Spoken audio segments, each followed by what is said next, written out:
Coming to you live from downtown Detroit, this is Benzinga's PreMarket Prep. With your host, Joel Elconin. This is a volatile puppy here, isn't it? And Dennis Dick. I'm bidding a penny. I will buy the stock for a penny. With everything you need to start your trading day.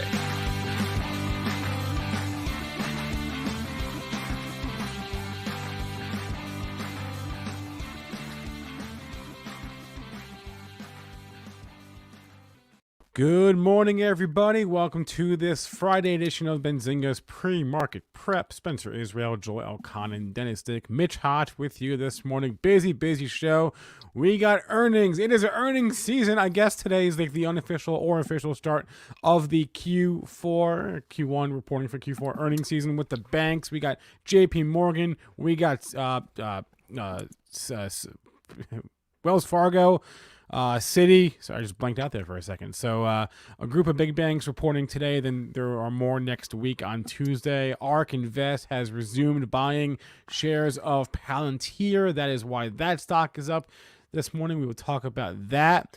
We will talk about just some of these stocks that just continue to run. Stocks like BlackBerry, stocks like Etsy is on my radar today. So a lot to get to on the discussion front, on the topic front. We also have two guests on our show today. Our first guest is Markus Heitkoetter, a new guest. He is the founder of Rockwell Trading. He would join us at 8:30, and then of course it is Friday, which means Jason Raznick will join us at 8:40-ish, 8:45, somewhere in that window. Before I throw it to Joe, I want to mention that today's show is also sponsored by Rockwell Trading. Trade what you see, not what you think. To learn more, go to rockwelltrading.com/Benzinga. That's ROCKWELL trading.com/Benzinga, which I assume you all can spell. Smash that like button. Joel, how are we doing this morning? In the red, Spencer, by 14 and 3/4. Yeah, 14 and 3/4 handles. I don't know. Did you see on my chart? Say what? Sell off on 1.9 trillion in stimulus? I mean, shouldn't we be up 30 or 40 handles? I'm kind of makes me even emphasize more the puzzler market here. Crude in the red by 62 cents at 53. Gold in the red by 440 at 1847. Silver down by 50 cents at 25.30. Bitcoin finding resistance at that 40,000 level. That's down $1,790 at 37,780. So a little red on the screen to deal with on this Friday. Yeah. Are we going to end the week on a low instead of a high? They seem to always come in and buy the dip. But this here, so, you look at it and your initial question here, Joel, we're getting more stimulus. Shouldn't that be rallying the markets? But it was the statements during the speech, which was a little reality check for traders.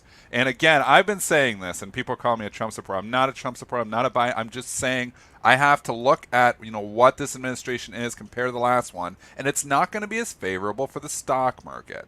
So there was two statements during Biden's speech that were direct hit on Wall Street. And the first thing that he said was he's not going to mark his success by looking at Wall Street. And I'm parsing the words a little bit, but that's basically what he said.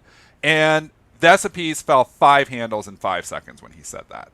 And then the second thing was he said that the gap. He's talking about the gap, and the richest 1% have tacked on an extra like $1.5 trillion worth of wealth, while you've got other people trying to figure out how to pay rent next week. So I mean, he is going to try to close that gap. We know that on the platform they're talking about raising the capital gains rate, raising the dividend rate, and obviously the financial transaction tax as well. So a little reality check for traders last night that, he said it again, that, he basically was he's not looking at helping Wall Street here. It's not his agenda. He's not coming in to help Wall Street. And so if you think this president, if the market tanks, and think about every time the market tanked, President Trump would come out and tweet something trying to bring the market back up because he judged his success on how the stock market was performing. This president's not going to do that. So you got to keep that in mind. What does that mean going forward? Does the market not care? Do they just continue to buy stocks? I think for a while they do. But I think eventually there's a day of reckoning. I think there's eventually going to be, hey, we are going to have higher taxes, on, capital gains. Dividend and what they can get through and what they can't get through, it's still split. So it'll, what they can get through. I know they have the deciding vote, but it's still not going to be that easy to just pass higher taxes off. But all of that put in equals why we sold off a little bit here overnight. So don't kid yourself. This is a little bit of a Biden sell-off. This little bit of sell-off last night because we fell 10 points during his speech. Check the time and sales.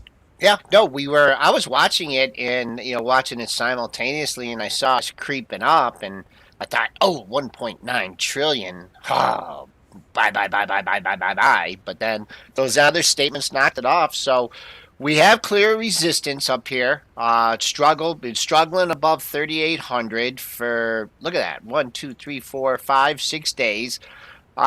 It's just obvious. We got to get back above 3,800, take out that all-time high, and keep going. So we'll just make it a round number, 3,800. You can just see by the, the charts here, smaller daily ranges, consolidation, and the market's trying to figure out its next move. I think the little people are holding their breath a little bit over what day's the inauguration next week? Wednesday. I think there's a little trepidation ahead of that too. A lot of things going on, security concerns and things like that. So, is this the time to just come and start, selling your portfolio and going to cash? I don't think so. I think we're early here. I still think there's more upside in this market. I think we're going to have a day of reckoning coming, maybe in the second quarter. Maybe it's a month from now. Nobody knows when that day is going to be. Who knows what it's gonna Nobody knows anything. I'm going to keep saying nobody knows. But you can kind of see, where there is risk here for the markets. That's all I'm saying. But, right now, it's a full risk-on market. They're combing the ditches, looking for trash. The dash for trash is fully on. GameStop going up significantly again yesterday. Bed Bath & Beyond ripping higher. BlackBerry. I talked about BlackBerry. You did. I just mentioned. I said I'm looking at stuff that hasn't gone. Trashy tech stock that hasn't gone. And forgive me, Canada, because obviously this was one of our darlings at one time. But let's be honest here. The BlackBerry is a $140 stock. It's $7. It has not performed. This is the kind of stocks they're buying right now, though. So I bought some BlackBerry a few days ago. And obviously yesterday they had some patent sales or something. Anyway, why is it up today? I don't. It's FOMO. Now it's like, it had a big move. Robinhood grabs a hold of it. And Robinhood grabs a hold of these things, they go. So, anyways, I bought this thing at like 7.5. It's 11 in 3 days. I'm like, holy cow. I mean, I don't know. Should I sell it right away? I don't even know what to say. I didn't think it was going to run 50% in 2 days. So I have no idea what to do when I get up that much that fast. But tell me what to do. Sell half? Don't be a schmuck. Average up. There we go. Ha! Buy more. Every time you sell something, it's a wrong move. My buddy TJ. TJ, if you're listening, I'll give you a shout out. He texted me yesterday. He's like, I always am selling. Actually, just read the text because it was good. It just is like the way I'm, am in this market too. But I'm reading your text, TJ. He said, Triple D. Hope all is well. High level question for you. Any way to get better at keeping the stock winners longer? I've been picking good ones recently, knock on wood, but just been selling them too early. Any tips, or is it more just putting in the time? He's asking He's asking the wrong guy. I sell everything too early. I sell everything too early. But this is the kind of market that teaches you very bad things. It really does, Joel. It teaches you that you make 30% on your money overnight. You don't sell that because it goes up 20% the next day. Normal markets, you ring the register on those moves. But this is not normal markets right now. The strong get stronger, and they seem to continue for days and days. So I'm like trying to unlearn a lot of stuff that I had learned before. I mean, it makes it very tricky. Really knowledge is a detriment in this market. Everything that I've learned for the last 20 years doesn't apply right now. It will apply again. But it doesn't apply right now because they're just jumping in. And that's why I've changed my strategies too. Dashing for trash, looking for different things, that can go. Playing momentum stocks, buying what's up 20%. I would never buy a stock that's up 20%. But you buy a stock that's up 20%, it goes up 20% the next day again. So the momentum in this market has been incredible. It's a different type of market to trade. You got near $12 and you've backed off to 11. So if you want to see if it gets up to 12, see if it gets up to 12. Nothing here. I mean, you're blowing through some monthly levels. What's the next monthly high I have? We cleared 10. I mean, historically, and historically doesn't mean anything because in this market everything changes. BlackBerry has had a hard time holding on to massive gains like this. You can see what happened here. But who knows? This could be the outlier. But you did have some sellers that we're looking at it, 11.95. Nice round number there. On the monthlies, that could be a monthly number. Oh, yeah, 11.75 and 12 even going back to September and October of 2018. So there's a good number for you. You have the pre-market high coincided with some monthly highs. So see what happens. I mean, you look at this, and I do think the Kenny Glick stuff, you're through 10. 10 would have been the big resistance point. Does it open over 10? Does it stay over 10? Because 10 could get you 12.5. 12.5 could get you 15. I'm fully on board with that because of the optionality behind it.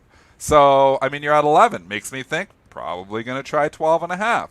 Do we struggle 12.5? Because we get through 12.5, then I start thinking 15. So, Kenny does well playing these Momo trades like this, and it's the type of market that this stuff is working. And you know what? I'm going with that strategy too. I'm through it. If it starts to cut back down through 10, maybe that's your time. It's like, But right now, it's up another 21% after tacking on. I don't know what it went up yesterday, like 15 or 17%. So it's up 35% in 2 days. It's a ridiculously overdone move, but all these moves, I mean, GameStop, if you were selling it on the first initial pop saying, oh yeah, well, GameStop, it's at, and this, we're going back to October when it's $9, had the big pop up to 13. And you're like, well, this is a gift, and I thought it was a gift. And, because it's GameStop. Well, you know what? Consolidation station for a couple of days and starts to drift higher, drifted down a little bit. Then it starts running. And now, it's just off to the races. Now it's just getting silly town. But it's the type of market where the strong get stronger. Something that I read, and I this is just me trying to justify GameStop, is what if it almost becomes a self-fulfilling prophecy where the run-up in the stock allows them, of course, their whole thing now is they've got these activists, the co-founders of Chewy on their board. They're going to pivot to e-commerce in a way they have not before. That's expensive. That costs money, or money that they don't have. What if this huge run up in the stock just allows them? They decide to just sell like a lot of stock. They do a massive offering. Raise a lot of money, turn around and use that money to build up their e-commerce, and then there you go. And that's all people want is e-commerce. That's all it takes. That's all it's been. I mean, all of these stocks have had offerings. A lot of these stocks that have had these huge pops do an offering because that's a smart thing to do. Hey, our stock just popped up. Let's do an offering and get some cash that we need. And, maybe it's to grow the business, but in some cases it's just to continue to survive. And, we're just gifting out money here right now. I mean, why not? I mean, Hertz was trying to do when they were going bankrupt. So, but if they turn around, I mean, the difference is this market is so forgiving. I mean, the dilution they don't care about because you know what? 90% of the people who are in there don't even understand it. They don't understand, that you're getting diluted, you're owning less of the company. They don't care. And I mean, I'm at a point where I don't know if I care either. I mean, on long-term investing maybe, but on short-term trading, I mean, it's a market that the fundamentals simply just don't matter. Yeah. It's a story. It's all about a story. And story gets hot, story can continue to be hot for a while. So, you look through and you think, what else could go? What other stocks could go? We talked ACB. Well, the pot stocks all ran because of Afria yesterday. Afria gets another upgrade today. They're up tremendously again. APHA tax on 20% yesterday during, because obviously the pop, with the earnings. Well, it gets upgrades on up another 13% here again today. I mean, this is bailing out a lot of longs too. Like this is bag holder bailout markets. Where bag holder meaning you've been down the stock for years, people refuse to sell at a loss because eventually it'll come back. Normally they never do, but you know what? This is the kind of market that they do come back. So if you've got a dog of a stock you've had in your portfolio for years, if you don't get bailed out in this market, you've really got a dog. Because you know what? This is the kind of market that's bailing stuff out. I've had this stock Celestica in my long-term portfolio, CLS. It's been a complete dog, CLS. You know what? It's starting to come up here. It's went from 6 to 9. And you know what? This is the kind of stock that would probably run too. You know, it's a tech stock. It's starting to consolidate. It looks kind of like it wants to go. It's the kind of market that, you know, a stock like that could go just like BlackBerry. So what kind it's a of stock technology? What kind I of don't technology? even know. I don't even know, Celeste. It's Canadian. I was trying to find Canadian tech companies years ago. You know, and this is one that's just been in there. I was going to write it off at the end of the year, and I didn't because I was like, this market's the kind of market. You can't sell anything. Well, yeah, no. Every time you sell something, it's the wrong move. So anyway, so I've still got this one in the long-term portfolio. But I mean, if you're getting bailed out on some of these moves, like a GameStop, you know, you've been down this stock and it's getting 5 years of losses back in 5 days, I personally would sell into it. But again, you know, just like I was telling TJ, every time you sell something, it seems like it's the wrong move because a week and a half later, the bloody stock is higher again. Eventually, it all ends ugly, but I don't know when that is. Just like I said yesterday, nobody knows when that is. It's crazy. I had 4 big losers in my portfolio when we had that crash last year, and I used the crash to just say, "Screw it, I'm out. Get me out of these losers. I don't want them What anymore." stocks were those? Kraft Heinz, Yeah. GE, Shell, Royal Dutch Shell, and Yeah. Under Armour. Okay, Yeah. it was down big in all of them. They are all up significantly from when I sold. Yeah, I know. Kraft Heinz can't be too bad. Okay, no. I mean, I'm Still up, I probably. still would have been down Kraft Heinz, but Right. GE, I would have been damn near back to my cost basis. Bailed out. Under Armour bailed out. Yeah, bag never holder so. bailout central here. That's what this market is. I mean, what other stocks? You just keep looking through. I mean, look through your scanners. Find stocks with high short interest, low floats that haven't gone yet. That's the kind of stocks that are going. I don't know when the party ends. Nobody knows when this party's going to end. But eventually it will end. But you know what? At this time, if you look for something that hasn't gone, just like that BlackBerry trade. Do I think BlackBerry is the next, iPhone? BlackBerry's going to turn around and take on Apple, or their patents are worth billions of dollars? No, I just looked at a setup. It was a tech stock that hadn't gone yet. And obviously, it was sitting there at consolidation station. Sell a couple patents, story gets hot. Off to Amazon, you get linked with Amazon. That was the original. That was the original pop. Yeah, that was the original. What it was? Yeah. Just for it just you needed a catalyst. It needed Under a Armour catalyst. traders out there. I don't know if we had any, but if there's no such thing as a triple top, this thing's going to 16.5. Look at that. Unbelievable. 3 highs in the yeah. Why not? Oh, why not? Yeah, unbelievable. Why not? I can't do believe not it. like- every I do other not- retailer, There it is. despite a lot of these companies losing money now that never lost money before, Kohl's has got its entire losses back from the stores aren't even open, half of them. I guess they're open now, but I don't know if they're fired. They're definitely not firing on all cylinders. It doesn't matter. boy. We're in crazy town. JWN, all the losses back. COVID never happened.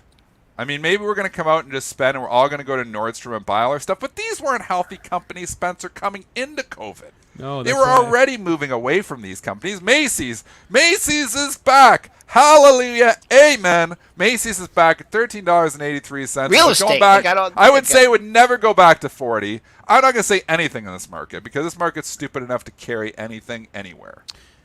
That Dumbest being market said- ever, and everybody is benefiting from it. But everybody who's a bag holder is benefiting from it. Not everybody, because it's not as if the indexes are going parabolic. They are not. They are Mega not. cap is forgotten. Right. Exactly. And that's where most of the money is. Yes. Mega cap has been forgotten here for 6 months. You look at Facebook going straight down, and maybe you can say, "Oh, this is Trump stuff," and a little bit of the recent sell-off. But you look at Apple. Really, Apple? October 125. We're 129 today. Yeah, we a haven't lot of these participated stocks. whatsoever. Amazon is down. Amazon back in October was 3,400. It's 3,100. These are the stocks that nobody wants these because you're not making 10% a day in these stocks. Coca-Cola, look at Coke. Straight down. Again, we've been saying, why is that? Why do you think Coke keeps going straight down? Because nobody gives a crap about your 3% yield when stocks are going up 3% a day. I'm not going to sit around and Coke and wait for 3% a year. I'm going to move that money out of it into something that's more efficient. That's telling you, like, this is total FOMO coming when you start selling these companies. Coke, these are good companies. And to be honest with you, on your long-term portfolio, some of these companies I would be buying. Because you know what? When the party all ends and it all gets ugly for all this FOMO stuff, these companies are still going to be there. So, the one thing is... Pepsi holding up a little bit better than Coke. Different style of business, reopening play to a certain extent. I mean, they both are, but Pepsi, obviously, fountain, and snacks business. There's a lot going on there, but it hasn't done great either. I mean, consumer staples are underperforming massively right now. Procter and Gamble, look at Procter and Gamble. It's been going straight out. Colgate's going straight down. Why is that? Costco has not been performing. Because people are not interested in stable cash cows right now. They're interested in making money very quickly. Small caps, you would have never, if you would have said this 6 months ago, I'd been like, what are you talking about? But it has been the wrong move to be in the mega caps, been the wrong move to be, in cash cows. They want, growth at any cost, but not even that. Then they're just looking through trash and saying, okay, well, it's growing compared to last quarter. I mean, the market's looking at that, despite in the last quarter, the sales fell off the map, or 2 quarters ago. So that's how the market's analyzing it.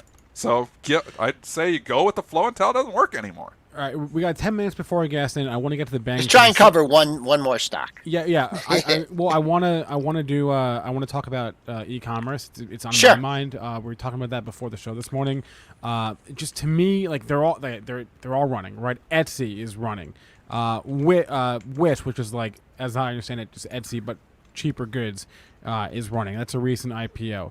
What else was it's just the whole, like, Wayfair, Stitch Fix, Did you see the Wayfair move yesterday, Dennis? Yeah, it's full on e-commerce, anything to do with EV, internet. We're back to 1999. Oh, you sell something online. You have 70% of your sales generated from online. We are going to buy you growth at any cost. The old GAC, which we created on this show when it's stolen somewhere else.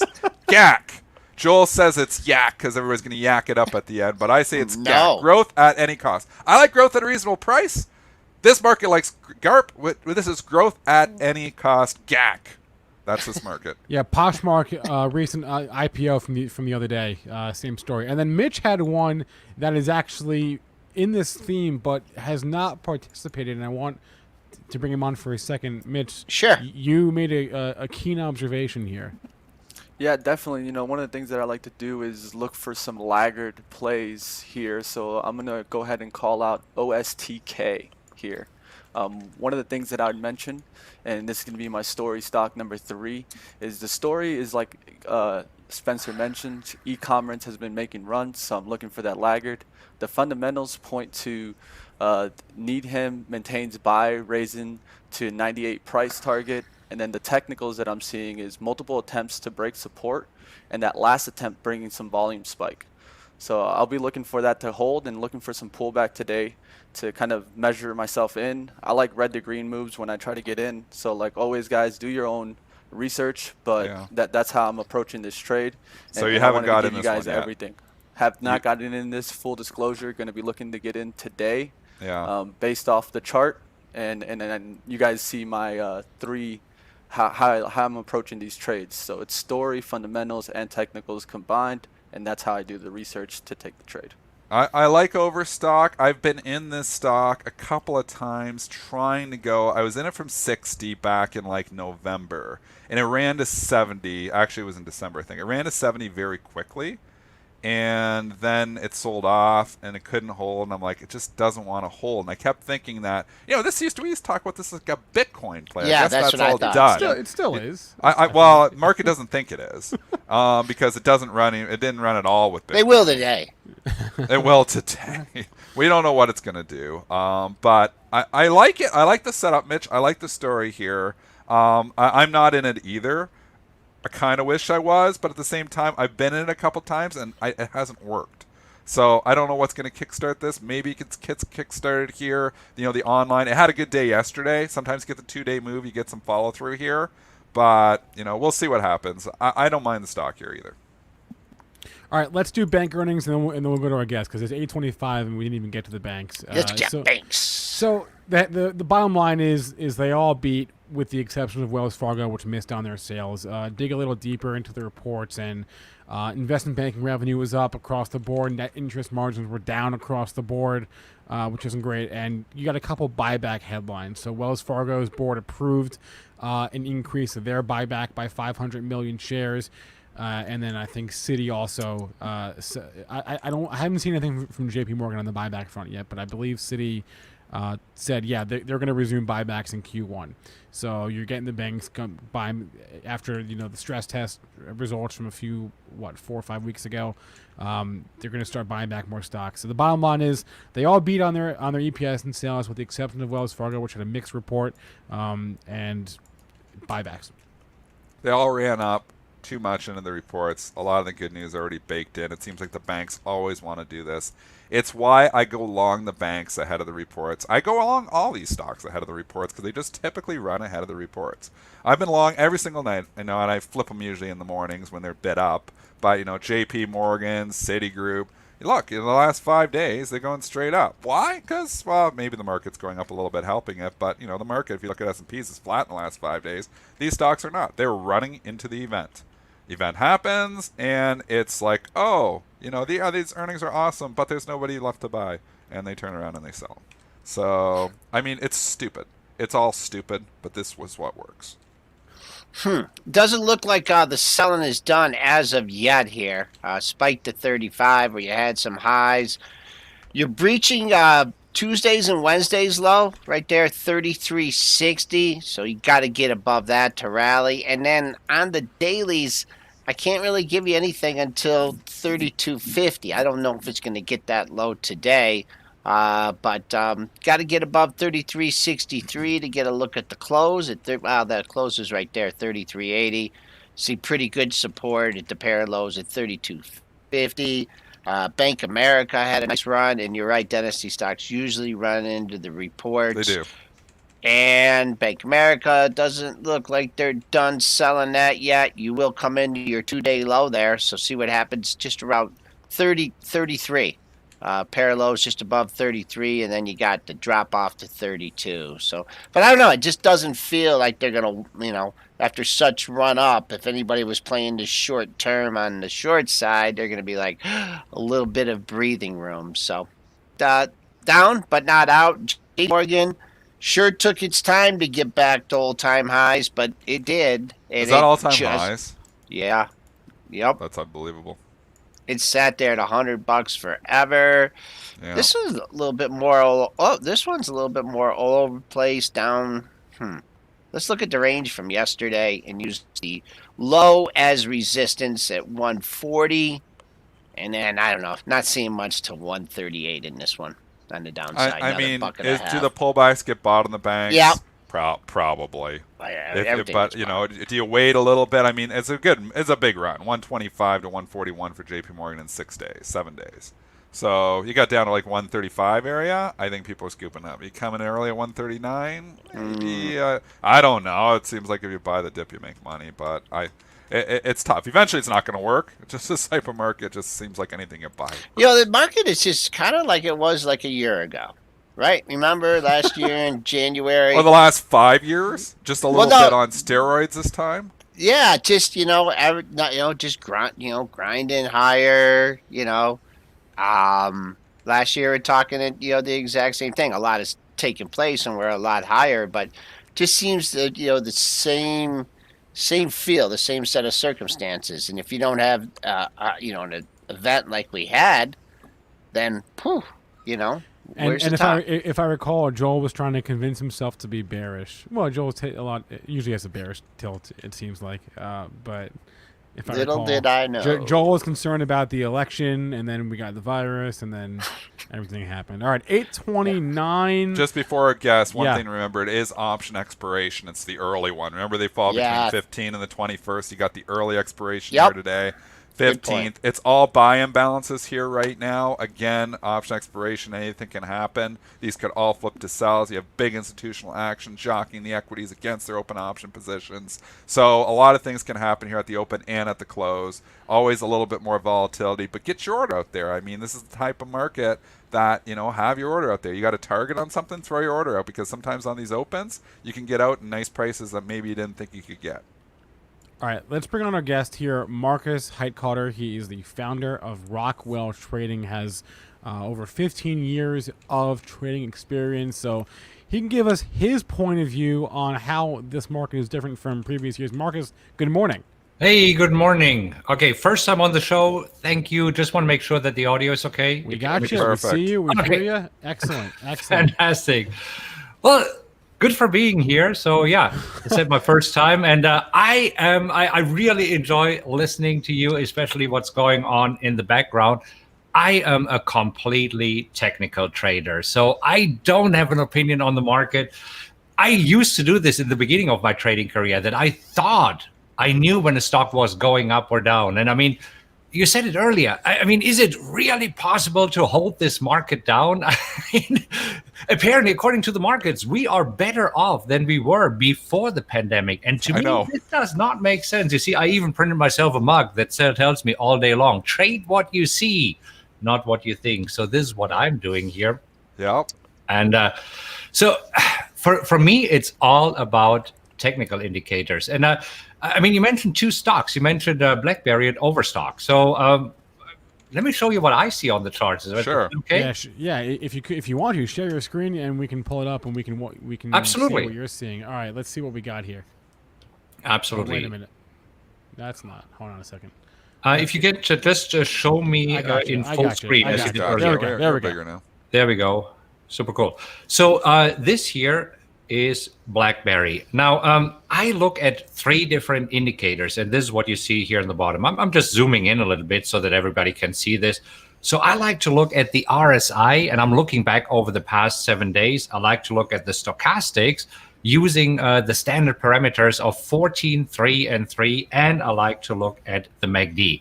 Now, why three indicators? Because what I noticed over the years, if you only use one indicator, it might give you some false breakout signals. So here's how I use the indicators. It's a little bit unique. So I'm giving you here a super quick crash course of what I'm doing. So for the RSI, whenever I see that the RSI is above 50, see, the RSI is the oscillator between 0 and 100. We all know that. And Wells Wilder suggests that if it is above 70, it's overbought. And if it is below 30, it's oversold. And you know what? Back in 1973 or whenever he did it 50 years ago, that might have been true. What I found in the markets these days, especially when you look at stocks and look at daily charts, and that's what I prefer to do, this when I see the RSI above 50 usually means that the stock is more likely to go up, and the RSI below 50 means that the stock is more likely to go down. I do the exact same with the stochastics. Once I see that the stochastics is above 50, it is more likely for the stock to go up. If it is below, it is more likely for the stock to go down. And you see, this is where I experience there is no perfect indicator. I wish there would be a perfect indicator. I was looking for the perfect indicator, and this is what I noticed. It is not. But when I'm combining indicators and have a second indicator confirming what the first indicator does, that's when we're getting somewhere. And this is why I thought, you know what? If two indicators are good, what's better than two indicators? Three indicators. And this is why I also looked at the MACD, a momentum indicator. And for the MACD, I want to see that the MACD is above its signal line. And here in my chart, it is the purple line above the orange line. So when all three are given, when all three criteria are true, this is when I start coloring my bars on the chart in green. So as an example, you see here, I'm almost perfect as I'm drawing this line here. Oh my gosh, this looks like a hot mess. Okay, but you get the idea. So when I see that the RSI is above 50, let me actually quickly remove a few things because this is really getting colorful. This way, it's probably better. So here we go. Perfect. So when I see that the RSI is above 50 and the stochastics is above 50 and the MACD is moving above its signal line, This is when I'm plotting green bars on my charts, because I know that now it is more likely for this stock to go up. By more likely, I don't know what the stock will do. Nobody knows what a stock is doing, right? I mean, this is where we're just playing the odds. And this is why we use stop losses and profit targets. I remember that you talked about profit targets here a little bit earlier. But you see, with this, I have a pretty good accuracy of what a stock might be doing. And this is where here, since you talked about BlackBerry actually saw 2 days ago right here that the indicators are already saying it is more likely for BlackBerry to go up. Now, how could the indicators know it? Of course they can, but here's the deal. There's always some people in the market who know something, right? I mean, it's insider trading, it's illegal. Yes, we know this, but some people know more than others. Wouldn't you agree? This is why there's some informed participants out there. No, go ahead. Yeah, I agree. Like, we've talked about it before. You can see sometimes, sell-offs into events, and then all of a sudden they have bad news, and it's like, okay, or you see, we see it in the options chain sometimes. There's definitely some people who are trading dirty out there. There's no doubt it exists. Right, yes. and this is where the indicators help me to find it, because this were, literally 2 days ago. No, this is the wrong chart. Wrong screen. There we go. 2 days ago, we saw that BlackBerry is more likely to go up. Full disclosure, I didn't trade it. I'll be happy to show you what I'm trading right now. But this is the way how I like to trade. Now, the other stock that you mentioned, Overstock. So let's take a look at Overstock and see what my indicators would be saying to Overstock. And here we go. Look at this, a green bar yesterday. And let me just zoom in here. There we go. Green bar means that now the RSI is above 50, the stochastics is above 50, and as we can see, the MACD is above its signal line. So this means that Overstock technically is more likely to go up. And again, I wish I had all this knowledge of what's going on in the background with Overstock, right? Whether it is good earnings or bad earnings or whatever it might be, but I am not that smart, and I'm a super lazy trader. And as a super lazy trader, I like the indicators do the work for me. So Markus, is Overstock a name that you would trade today, that you would consider buying today? Well, you see, I actually trade two different trading strategies. I have this strategy, which is kind of a momentum strategy. And let me just come back here to the charts. So I like to trade this strategy when the markets are really moving. So let's take a look right now just at the S&P here. Doesn't really matter which of the indices we take. And we see that the S&P has been trending really nicely in November. So during these times, I like to use a trend following strategy. But if you look right now, what the S&P is doing here, right now, you mentioned it, it's just going sideways. I mean, the market is trapped here. The market has been trapped for a while. And this is also what I see earlier this year, where the market is just trapped. Now, when the market is trapped like this and just wants to go up, as you said, I mean, what can keep this market down, right? This is when I like to use a second strategy, and this is selling put options. Because when selling put options, right, we pick a level on the chart where we say, oh, well, the stock is probably not going below this. We are collecting premium. And if we are right, then we can keep the premium. And if you're wrong, then we have to buy the stock at this level. But honestly, in this market, who wouldn't want to buy stocks at a discount? You mentioned it earlier. For most of the stocks, the move is already gone, right? So this is where it's super hard for the market to move lower for whatever reason. I mean, I'm not fighting it. Again, trade what you see. Not what about time frames for you, Markus? What kind of time frames do you like to trade on? First of all, I trade on daily charts, and for expirations, I really go for this week's expiration or next week's expiration. Okay. So I'll be happy to show you my account and what trades I have in there now. If you're willing to show us that. Yeah, of course. I mean, why not, right? So this is an account, and first of all, GDXJ, these are the gold miners, and I'll show you both on the chart and in the account so that you see what exactly I'm betting on here. And so for GDXJ, I entered this earlier in the week, and here my bet is that GDXJ will stay above 49.50 until this afternoon when options expire. And you see, thus far, it seems to be quite good because we are opening here slightly lower at 51.61 pre-market. This is what it looks like, but I should be okay. So this one here should expire worthless. This is a trade, as you can see, super short-term trade. I was in this trade for 3 days. So this is the third day that I'm in. And I'll probably end up with around $400 on this trade. So, I mean, it's not a whole lot, but it all adds up. So LL, Lumber Liquidator, is another one where I saw, man, Lumber Liquidator, really strong support here. Let me bring it up on the chart and show you what I'm interested in right now. Oops, that's not what I wanted to do. Come on. There we go. So Lumber Liquidator, I saw that there's support at 28. So this is what I did here. I sold 36 options at 28. And if I'm right, I'm probably making around $600 today. And will LL stay above 28 today? Sure hope so. Right now, it's down pre-market. It's down 4.25%, but it's still at $30.40. So we'll see. That should be good. So Monster is a trade that I entered yesterday. I mean, we will see how this works out. Let me just come over here. Okay, so this was LL, and we should be good here. So Monster, it's a one-day trade. And let me show you what I did here. So going back to the handy-dandy iPad, looking at Monster. So I saw yesterday that I can collect a lot of premium on the 86 strike, and right now it is trading at $91. No idea why somebody would really sell me the 86 strike, but I want to show you here what happened in this account. So, and just do the math of how much money can be made in a day by selling options. So let me bring up the handy-dandy calculator. So I sold it yesterday for 30 cents. So this means $30 per contract, and I traded 12 options. So this would be $360 in a day. I don't know about you. MNST 86 puts for the weekly expiration. We're going for 30 cents.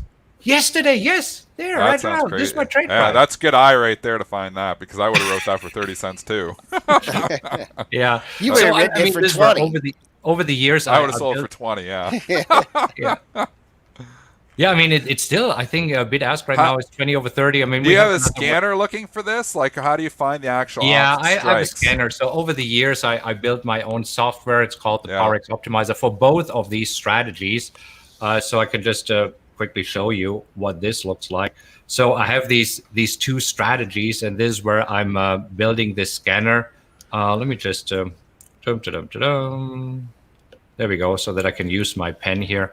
So for the swing trading strategy, the directional strategy, every day the scanner gives me 2 to 8 stocks to look for, and then I do a quick visual inspection where I look for, okay, are there any gaps? I don't like to trade stocks that are gapping, because if a stock has shown gaps in the past, it is more likely to have gaps in the future. And gaps are great when they're working in your favor, but they're horrible when they're working against you, right? So I don't like gappy stocks. I want to see some nice trendability. And then the final thing, I want to see a nicely P&L chart underneath. And what does this mean? Well, the software that I'm using, that I've programmed here for myself, is actually going back and looking.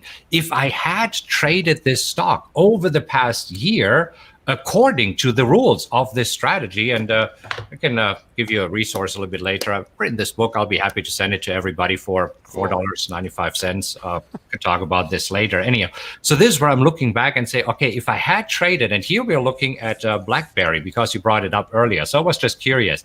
If I had traded BlackBerry according to the rules of this strategy over the past year, I would have had 19 trades, 7 of them would have been winning trades, 12 would have been losing trades. So at first, this does not sound good, but you see, on average, on a winning trade, I would make $570 and I would lose $130. So this would give me an ROI on of 87% if I had traded BlackBerry purely mechanical, absolutely purely mechanically, based on these indicators. So this is the first thing that I do. And then, yes, I do have a scanner for these options. So this is how I found this yesterday.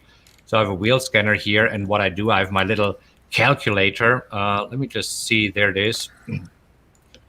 So if you look at the calculator, this is where I saw yesterday, oh my gosh, I have Monster, and it was trading at 90.95. Yeah, yesterday. And then I saw that I could sell the 85 for 20 cents. So this would give me an annualized return of 86%.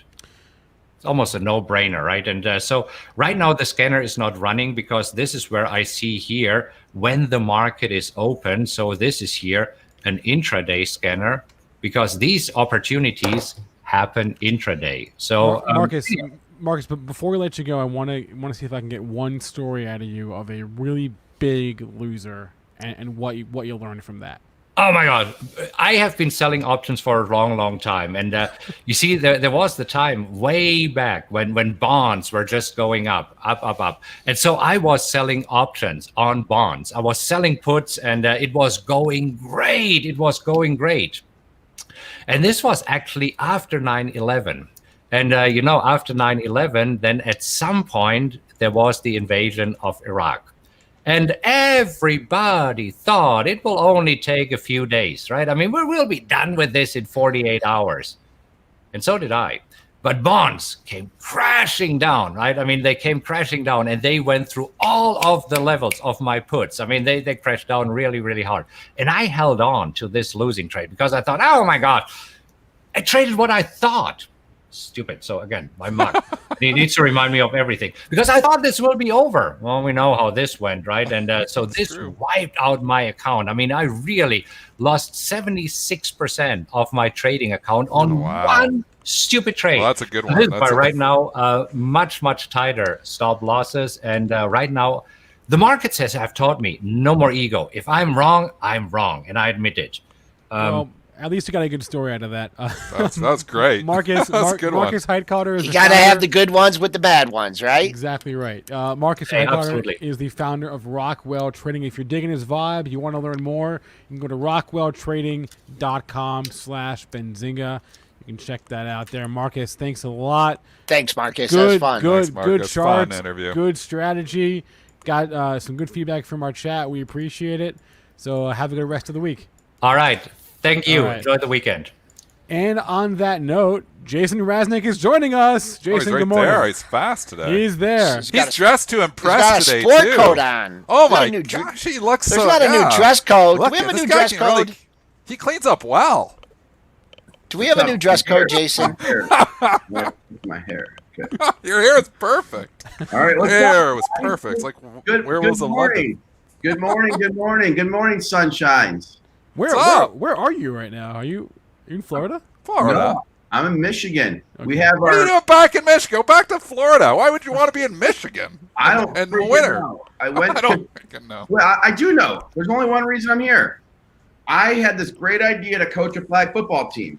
And we have our first game this Sunday. Remember, I went on Facebook and I recruited kids from all over the state. Right. And we'll be one of the teams that we'll be playing is one of the SPACs, GHIV. They'll be converting, to UWM. That's one of the teams we're playing. I needed to recruit a team so we could beat them. So our first game is Sunday. I'm very nervous. So that's why I'm back in town, so we can, get some practices in. But today I'm dressed up a little nicer because we have our quarterly quarterly thing where we go over all the data of Benzinga, all the facts, what we're trying to accomplish, set the year right. It's from 11 to 3, I think, or 11 to 2 today. And so I dressed a little nicer. We also have 20 boxes of swag in my garage here. We got Benzinga jackets, like track jackets, hats. Dennis, you'll have a package when Stacy gets back. She's going to pick up Riley. It's a long story.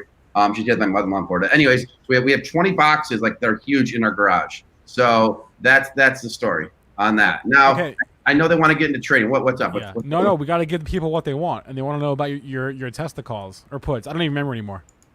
Oh, so you know about that? That's what I was about to ask. So yeah, I saw you in the chat yesterday. I saw you in the chat. So I asked Dennis what I should do. So I have one Tesla call that expires today. I bought it like in October last year for 15. I mean, I'm just giving the dollar amounts because it's easier to understand the numbers, I think. And I'm not trying to brag. Trust me, I've bought Tesla calls before and I've lost on them on timing. So it's, just one that I've made money on. So I bought one Tesla call, Dennis, or about 2, but one I already executed a while ago. So the Tesla call I bought for $15.40, the January 540s, Dennis, and I paid $15.40 for it. When did you buy that? Does it show me the day on E-Trade? Let's see. You went out a ways though when you obviously. I bought it November 3rd, 2020. Okay. Okay, wow. And I bought another one in October. What was the strike? The strike is 540. Wow, great buy. Well, so Dennis, we're $310 intrinsic value there. I don't know what that means. Oh, because the delta between the actual and what that is. That's what it's worth if it's $8.54 pre-market. All right.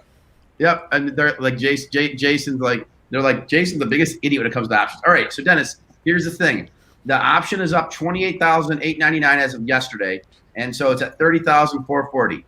All right, so I have to either exercise it today, like sell it and take the $30,000 profit, or if I do nothing, E-Trade automatically converts it into the stock, which means that I would have to purchase the stock for 540, which so it would be 54,000. It would be 30,000 I would have to pay because I have 30,000. I have to pay another 24,000. The pros and cons that I weighed, Dennis, was if I take the money now, which I think I may, is that it's a nice quick win on an option, and I don't win on all my options because my timing's usually off. And the thing, if I buy the stock, then I won't get that big tax gain, and I hold the stock for a while. Dennis, if you were in my shoes, what would you do? I wish I was an accountant to give you those questions, but I mean it's all about, what is your own tax situation? I guess you're looking at what are your thoughts on Tesla going forward. If you're still bullish the stock, and it's not a bad way to go about it to take, and take. What was your original plan? What was your original plan? Well, that's a good question too. Well, what if I say I didn't have one? I just thought it's speculation. The original plan was speculation. It sounds like my original plan was to make money on options, to do exactly speculation. To sell the options today, to sell the options for the thing. Every time I bought Tesla options, guys, even you and Joel, you and Dennis told me a while ago my options from last year that were up a ton, not to sell them, and I sold one of them, and then it went up like $40,000, and I was so mad at myself. This time I'm like, I'm hanging into the end. I'm not gonna think about that like I did last year and I screwed up. Do you think that, let's say you sell it today, right? Let's say on the open it opens at 8.55 and you sell it for whatever it's worth, right? A little bit of premium. But you still really want the stock. Do you think that within the next week, 2 weeks, 3 weeks, 4 weeks, you're going to be able to buy the stock cheaper than this? No. I don't think he is either. Then take the stock. I can't say what to do with your option. I'll say what I think Tesla's going to do. I have no position in Tesla, and I've been bullish for a while. You know that. I don't have a position in it. I think Tesla's going to $1,000. I said it a while ago when it was 700. I said I think it could go to $1,000. I think it's going to $1,000. So I don't know why. It just it doesn't go down. It doesn't respond. I mean, the bloody market's trading down 15 points today, and Tesla's up 8 points. The stock is just unbelievable. I don't know, in the 21 years that I've been trading professionally, I don't think I've ever seen a stock as resilient as Tesla. I don't know if I've ever seen one this strong. And maybe I'm forgetting 1999 because I was a young buck back then, 22 years old, coming out of university. But I don't remember a stock being this resilient. And this stock just does, every time it pulls back even a little bit, people are scrambling to get in it. I think the stock's going to $1,000. So, but with that being said, could you pull back? Anything can happen. Nobody knows anything, but this stock does not look like it wants to go down to me right now. So, and Dennis, when I was on the show last week, I told you I sold like 3 or 5 shares. I did sell another 5 shares of the common stock. So this is 100 shares you're talking about here now, though. So once you take the stock, you got to be able to stomach big moves, obviously, because you're talking 100 shares of Tesla. So this thing's going to move around on you 2,000-3,000 a day. Maybe have a bad day, it could go down $5,000. I mean, that's something to consider. You know what? Also, you could do. This is an idea. So let's say whatever profit you bank. Let's say you sell it and you bank it, right? Go out and buy some June 1000s or something. Go spend some of your money. Spend some of your money. You book some profit. But and you're playing with the house's money on this, and you got. And that's what the chat's saying. That's what a lot of people are saying. Yeah. Oh, they're saying that. Yeah. I did see people, and when I went to the E-Trade to do it, the roll up, I saw that and I was like, that's too complicated. But it was like 3 fields. You know me at ADD, I get when it goes past 2 fields, I'm like, what? 3 fields? No way. So this is one thing I was thinking of selling another 10 shares of Tesla today, the common stock. And then, so that will raise me, what Tesla's at, that'll raise me like another 8,000, and then let this convert into the stock, I mean, Dennis, I'm on margin right now, the most I've ever been on margin. I bought so many stocks the past 2 weeks. If we went over my stocks right now, your guys' heads would spin. I'm probably buying some shitty stocks too, but I just been buying some of these. The shitty ones are the best ones right now. No, Dennis, I'm not kidding, man. Like, like some of these stocks that I was yelling at Luke about that he gave me that I was getting killed on. They're coming back. Yeah, like I bought Save. I bought a decent amount of Spirit Airlines. I was down 10%. Now I'm up 9%. Ford. I was giving Luke all this crap about Ford because he told me to buy it. It's over Jason, 10 now. I'm in Ford too. Dan, I am too. Dennis, how about GAN? You remember you used to say this is the only Raz pick that's negative? GAN is positive now. Come on, Joel. 100% winners. Yeah, at least this is the kind of market that is so forgiving, though. I mean, we were talking about off the hop, Jason. It's like the bag holder bailout market. You got stocks you're down them for years. GameStop, there's people that bought GameStop like 3-4 years ago. They've been down. They're down 50% of their money. They're bailed out in the last 2 days. I mean, it's incredible. Hey, the dogs are just barking. Going back to Jason, I guess you have to make the decision today if you buy the stock. But if I do nothing, it automatically converts. It automatically converts to the stock, the common stock. But there's also, why you made a great decision buying it. You did it over a long period of time. What makes you, why not take the money and wait a couple days and see what the stock does? Unless you're afraid it's going to 875, 900, because it had a nice week this week. It had a nice range, and it's right in the middle of the range. So, take the money, sit back for a day or two, and then reevaluate. That I would do. You're turned off paying the taxes. 40%. Yeah, I got you. So that's my only issue, Joel. Okay. Someone in the chat, I think Harry said this, and I'm inclined to agree. Don't let taxes be like the reason you do or don't do something. Like it can be like one factor to consider, but I don't know. Like taxes, I do it. I do it though at the end of the year. I don't do it in January. Yeah, you're worried about the end of the saying. January's too early. When I get to December 2 weeks ago, I was like, okay, yes. I'll wait till the couple of weeks. It's too much January happens 15th. between now and then. Yeah, I don't worry. I actually look at January. It's like all of a sudden I'm paying a lower tax bill. I'm saving more of my money now in January because I get to start fresh. Yeah. All right. So a couple of just quick updates on stocks. I'm just going to run through.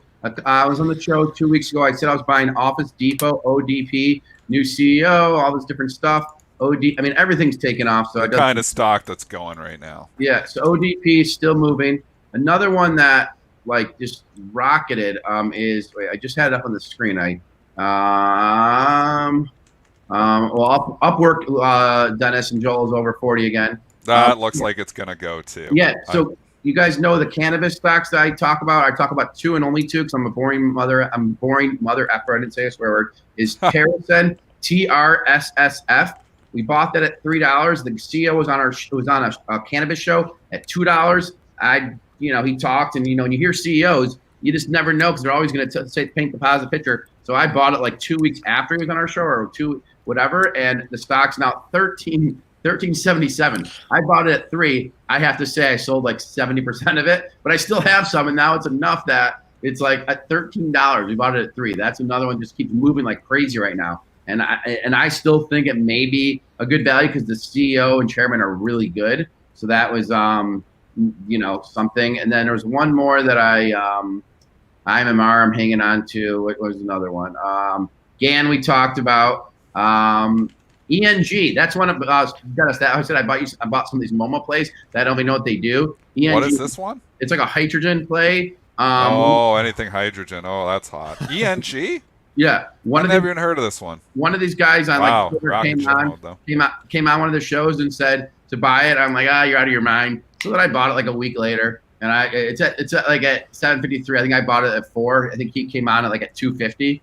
I bought it at 4 because he kept storied stock. Well, he kept DMing me. He's like, Jason, how happy are you about ENG? How happy are you? And I'm like, well, I'm not in it. I hate I better just buy this. Well, because back in the day, Dennis, like when someone would do that to me, I'm like, I would pretend that I had it. This is before I did Benzinga, but like when you're like in your 20s, I just gotta pretend. I'm like, no, I don't want to pretend. I want my portfolio to be totally public record, so people know what I own, what I don't own. I don't want like any of it. And then I see you guys in the chat hitting me up big time on Voyager. Yes, Steve Ehrlich was on the show. What is that?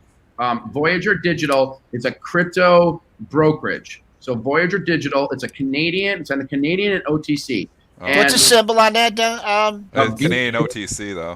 It's a hard one, Joe. No. He means it's trading in Canada. In the U.S., it's OTC. That's what he meant. That's what he meant to say. Oh, I'm sorry. It's VY. So guys, the stock. You guys, do you have it up? Because it's crazy. Wait till you hear this one. I think so. Yeah, VY. Wait, say it again. Victor. Too many symbols. Too many letters. Victor. Yep. Yankee. Golf. Victor. Foxtrot. That's it. Jeez, I hope I get it this time. Okay. There you go. All right. Guys. All right. I'll give you the story on this. So, Dennis, this is freaking hilarious, okay? So Steve Ehrlich is the CEO. Steve Ehrlich was the CEO of Lightspeed. Lightspeed was one of Benzinga's first 5 clients for licensing many years ago. Steve Ehrlich then did something else, didn't work out, then got to Voyager. They did a reverse merger with like some like penny stock, like way back penny stock. It was at 60 cents. I bought the stock of Voyager out of like Steve, I'm gonna support you, right? I think I bought it at 80 cents. I think it went down to 30 cents. Okay. I ended up selling most of that stock like at 90 cents or something a while ago. But then Steve Ehrlich came on one of the shows that we had like for 80 cents. I didn't buy then. I just didn't buy. And then I bought like at $1.80 or $2. Luke's had it the whole time. Luke never trades. He just holds it. You support it, just like, hey, good luck. This stock has taken off so much that when we invested, it was a $60 million valuation. It's a $1 billion valuation now, Dennis, on the Canadian exchange. And it's like, and I know nothing. Like, you guys, like someone in the chat said they're growing assets by $5 million a day.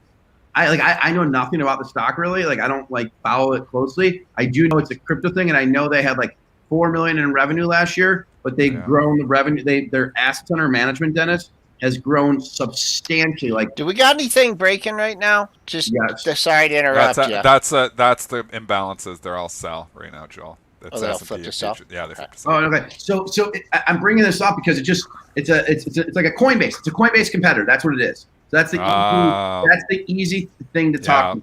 And I'm not name dropping. I just and the CEO's a nice person. Like, he's a nice person. But I don't like talking stocks with like the people that I know, because then I have to then I can't trade it. I don't want to ever. So I don't really. That's why you guys know way more on it.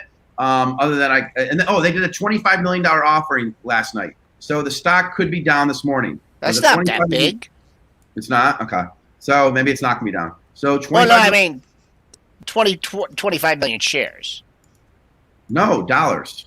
Okay. I don't know. I mean, Dennis, it just gets me thinking Benzinga should be a freaking public stock. And then we just announced that. Right now you should be. Right now, this is like the time to be public. I mean, people, have these small companies and they're getting rich just getting public because everybody's just, creating ridiculous valuations for stuff. It's a crypto. So as soon as you said it's Coinbase, all right, so we've got a Bitcoin play, and people are hungry for anything Bitcoin. Anything. So it's not surprising the stock like this would just explode in market cap, in the last couple of weeks, because everybody is scrambling to get any exposure to Bitcoin in any way. I mean, Mara over here, has went from $3 to $24. We talked about it on the show at $3. It's $24 here now. Riot Blockchain. These are obviously publicly traded ones. $3 to 27. It's down this morning. $27. This is 1,000% gainer in 2 months. It's up 1,000%. Dennis, do you remember when Riot Blockchain was when it was accused of fraud and all that stuff? It went down from 10 to 2. That wasn't that guy on CNBC? Didn't he get roasted on this? Yeah. I remember that. Yep. And there was a guy locally that I did buy a couple. I got back into a position that I sold out of. VSTO. I bought that, and it's not doing anything right now. It's up 0.44%. I bought it. I bought some call options on it too. Not much. I just bought it as a hedge against craziness in Washington. So that's why I bought SWBI call options as well. That one's up 30% since I bought it. But I bought some ammunition manufacturers just because I think people are buying guns and stuff. Someone on the phone said to me, I just need to have a gun at home. Which any other downside hedges? Any other besides? I bought puts on SPY. I bought puts on SPY. I bought the February 361s for 2021. So that's a little bit of a hedge. I bought puts on it. I'm not saying it's a perfect hedge, but I'm trying to protect it because I did say to you guys, and I know in the chat you guys are giving me advice to cover my hedge stuff. Why does my wife call when I'm on the show? Just don't get it. She knows I do the show anyway. And then any other picks? I don't know. I'm trying to think of any other picks that I still own ESTC.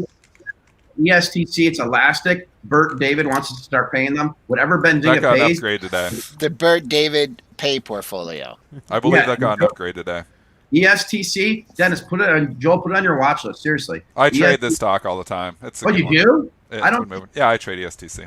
Oh, I don't trade it all this. I bought a decent. No, I say big. Big's relative. It's probably nothing compared to what yours are, but it's big for me on this one. I just bought it because I'm like, Bert David wants us to start paying every single stock that we had started paying, and I'm telling you, 16 of them, Datadog to whatever, a HubSpot to Ring Central, they all are 400% gainers. So I'm like, I'm going to be so angry when ESTC is a 400% gainer and I didn't follow through on this. So I went big on this one, but it'll probably be the first one that's not 100% gainer. Upgrade at Stiefel today, raising the price target from 145 to 180. It gets through that 160, and it's off to the races again. That's the level line in the sand, but I like the setup here on ESTC too. Stiefel upgrading at the perfect time.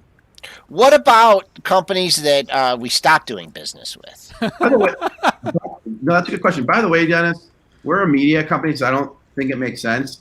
But Stiefel moves the stock because they upgrade it. Why is Stiefel any smarter than us? Maybe they are. I'm just saying, we should do the PMP rating system. Not to say you guys are buying. It's Dennis's head right there. No, it's just perception. Some of these analysts are good. Some move stocks more than others. I'll tell you one guy that's good. You guys should probably know him to say Gene Munster. Yeah, it's pretty good.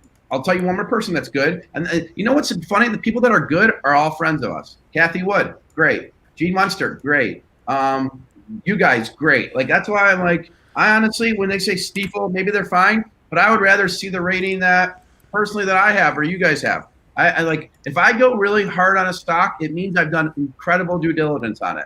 I really look at everything there is online. When I said Upwork or when I said ExpressBond, no, I didn't have as much. But on a lot of these things, I do incredible due diligence on it. At least I think it's incredible because I really don't. I want to I like playing blackjack, Dennis. And when I play, I usually lose, but I win sometimes. The odds are in my favor. When I want to go in the market, Dennis, I upped my position because of you on Penn. I did. I upped my position. And I know you should have had no bearing on that because I should have just listened to my conviction. But the reason I did is you kept saying to me when I was at 60, this one's going to 100. This one's going to 100. I don't know if you remember that. But if we have our editor go to the show about 2 months ago. I've been saying a lot of shows. I've been on the Penn bandwagon for a while. Yes, you have. And so I owned stock at $61 or $56. But I didn't own calls, Dennis. So I bought calls in Penn. And I've kept most of them. I have 3 that are expiring today, and I'm letting them convert into the common stock. So Penn will be a bigger position for me because I believe in it, and maybe I'm wrong. I just believe in it. So I'm staying in, and I just believe in it. Now, there is key man risk with Penn. That's the only thing. There's key man risk with Penn. Looks like there is with Tesla. That is that's always my fear. It's run a long ways now. Like, it's fully, like, this thing is valued. It's giving a lot to Barstool Sports, but I just think the story, I'm still long Penn. I said my target was 100. I probably should sell it. It's hit my target, but I'm still long it because I just don't see the Barstool Sports story going away anytime soon. Well, Dennis, Jason, what are you seeing on the macro front? I don't know if you listened to Biden's speech last night. We got 1.9 trillion in stimulus coming in. That's usually been a pretty good spark for the market. Any macro thoughts here? Is the where we're at today? Do they matter? The macro thoughts even matter? You're right. This is the kind of market that's all about a story and a stock. And I've moved so far away from trying to evaluate the economy to try to value stocks. I mean, you got to go with what's working. And that's just a way to not make any money at all if you're looking at anything macro, in my opinion. Two things. Liquid Gems. I just want you guys to hear this because you guys are working so hard. You're here every day, rain or shine, no power in your house, whatever. He wrote, all my 100% plus stock gains are thanks to Benzinga. This is the best financial show on YouTube. So many good stock pick ideas. We have some bad ones too. And I joked earlier, 100% winners when you were saying. But, this is the kind of market that, we are benefiting from an up tape. I mean, there's no doubt. I'm calling out longs more than shorts because shorts aren't working right now. And you know what? Like BlackBerry yesterday, I'm calling that out and it goes. I mean, it gets lucky. It's a patent buy or it's patent sells. But I mean, we're benefiting from the up tape as well. But I think like you, Jason, Joel, Spencer, myself, Mitch, we do our homework, and we're trying to do our homework, and we're trying to look for the setups. And that's what we're trying to give you is just trading ideas to give you the setups. We're not going to be right 100% of the time. Nobody is. We're just trying to be right more than we're wrong. All right. And then another thing is, the tip jar thing? Sometimes I give a tip, and they tease me that goes to me. I am going to find out where the tip jar money goes to. That's what we don't know where it goes. I can tell you where it goes. No, you don't, because you said it goes to Google AdSense. No, there has to be a divided thing. The tip jar should be a separate pot. It's like the waiters and waitresses at a restaurant. That's what it, right? It should not. The tip jar should not go to me. Okay, so if it somehow goes to Benzinga, we'll figure that out. We'll figure that out. Honestly, I'd rather give you have Dennis have a soundboard that or Joel have a soundboard to mute out. Yeah, anything. The tip jar should go for that. Let's get a better setup than Kramer. So I'm gonna look into that. I know what you're saying, Spencer. It's in the AdSense, but I was just about to give a $50 tip thing, but then I'm gonna get teased that it goes to me. Well, I don't know. I don't know where it goes. We're coming at you for this bills on these tips. We'll call you later. We're gonna get paid. What time are you available today, Jason? Right. We'll call you later. Don't hang up on me yet. We gotta hang up on you. Spencer hangs up on you. I know. You're right. Dude, you guys know when Spencer hangs up on me, I get messages from Twitter like, Jason, so sorry, that was kind of rude of Spencer. And oh, no, I'm sorry. I should have started to pick it on Spencer. Well, Spencer is in the doghouse weather right now, but we won't get into that. Come on, you know what I'm talking about. Not real big doghouse, but, content. Anyway, all right, we'll talk later. But so one request. I'm giving my big. Yes, I'm still in GAN. I own GAN. I sold a little bit. I had say I had 1,600 shares. Let's say I had 1,600 shares. I now have say 1,300 shares. I sold a little bit when it got to 23, 24. But that's that. I still believe in it. I just don't know whatever. And the thing I was gonna say is, it's one request. If you guys have a Fidelity account, send an email or support and put attention Kathy Murphy that we'd love some Benzinga news on Fidelity. We have not been able to make inroads there. And once we do, then I think we could even get the PreMarket Prep maybe syndicated onto Fidelity site potentially. I don't know. We just need to make inroads. So if you guys have Fidelity or you're considering, ask them if they have Benzinga news. It would help us. Say attention Kathleen Murphy. That would help us, I think. I don't know. But a lot of you guys seem like you guys have Robinhood and Webull. And you guys, oh, by the way, you guys are all heroes to me on the whole Webull thing. That was hilarious. You guys are the best. And when we get the new swag up in the store, maybe next week we'll give away 20 of these track jackets that we have. They're expensive. They're $30 jackets. They're really soft. I don't know why I'm not wearing one to show one off, but they literally took up my whole garage. My car can't fit in my garage right now. That's how many boxes we have. Why we didn't get them shipped to the office is beside me. I thought it'd be a good activity for my wife and I, and we spent 2.5 hours addressing packages last night. So, all right. So the Tesla trade, my resolution, I think I know what I'm doing. Uh-oh. I think I know what I'm doing. This is what I'm doing. And if you guys totally disagree with me, then tweet me or something to tell me, because Dennis and Joel don't get paid for overtime like this, and they have to go soon. But here's what I think I'm doing. I think I'm selling another 5 shares of Tesla today, another 5 shares. So that means a total of 15 shares that are sold. Let's say I have like 700 shares or 600, something like there. I don't know. And then I'm getting another 15. I'm another 5 shares sold, and I'm going to let the things convert at 540, because as Dennis was saying, like, yeah, it could go to 1,000. But my logic is it could stay between 700 and 900 for quite a while. And if that's the case, then I don't have to get that tax thing. I mean, maybe it's stupid. Spencer kind of has a good point that I should just take the profit. And I think that maybe even the better thing, but I think I'm letting it convert into the stock. I think I am. I'm 80% that way. I'll update you guys on Friday. Oh, no, we lost. Did we lose? Well, I guess I almost do religiously, but I didn't do anything. His internet just normally cut out. Spencer just cuts him off. I didn't do anything. There you go. Oh no. His internet's cutting out. It's not me. Yeah. Sorry, I don't know if you guys tune into Spencer and Joel's show at 3:45. It's very good. They really give a thing. Benzinga, get Mike the CPA from the Mad and Life. Okay, yeah, get a CPA on the show. Let's start a CPA show, Dennis. What do you think? I think. I just want to. Dennis, you know we're doing a golf outing. Yeah, not with CPAs though. And I did play hockey in an accounting league for a while though. But Dennis, are you excited? Just tell me the truth. Are you excited to see me in a bathing suit? No, not really. This conversation's no. gonna off the rails. Someone threw it. But you've been working out, right? You're on that Peloton now, so you got the pod. Dennis, are we not announcing the news yet today? What are we announcing the news? We both bought Pelotons. We got Pelotons, but that's not the news. We are working on a cruise. It's Benzinga a 4-day cruise. Thursday to Sunday. I'm in. We're going on a cruise. Pre-market prep. Dennis and me are going to have a swimming race, and you're going to see me in my Speedos. Okay, if Tesla goes below 700 Speedos. All right, we'll have more details. We'll have more details on that later in the year. Jason Raznick is the founder and CEO. Weird. Dr. DJ Wired says weird. Love it. Share it. Go to the swag store, swag.benzinga. We love you guys. Thank you. You can likes. How about real quick? Oh, he cut him off. Yeah, he cut him off. I gotta end this. Real quick. Someone asked about Clover Health. This is a SPAC, right? Clover Health looks like it hung at $10 for a while. I mean, it had a nice move. This came from IPOC. Yeah. So it's Clover Health. IPOC. Whoever I was in IPOC, I didn't let it convert. I sold the IPOC. So this converted into Clover Health.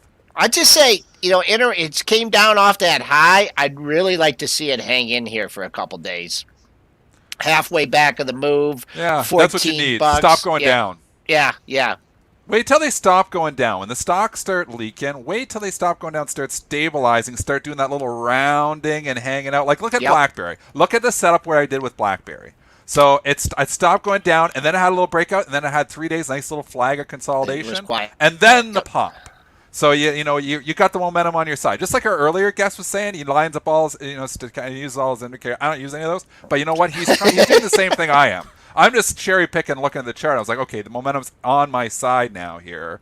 And, this is stock is consolidated for a couple of days. It looks like it wants to go. This is the time to strike, and if it, starts to break down from this point, then I'm going to get out. But, that's just the setup. And, I get lucky with some news. But, I mean, again, this is the kind of stock that probably was going to go regardless of news, because this is just the market that's looking for stocks that haven't gone yet. And then once they're starting to set up like that, then they can just start to go. And, I mean, it's a market that they go. And when they start going, they go for a while, it seems like. All right, and then one more question, hypothetical. Sure. What would happen to the market if none of the stimulus money goes into stocks and they disallow buybacks? I don't know. Those things both seem unlikely. But it has not paid to bet against this market. Disallow buybacks.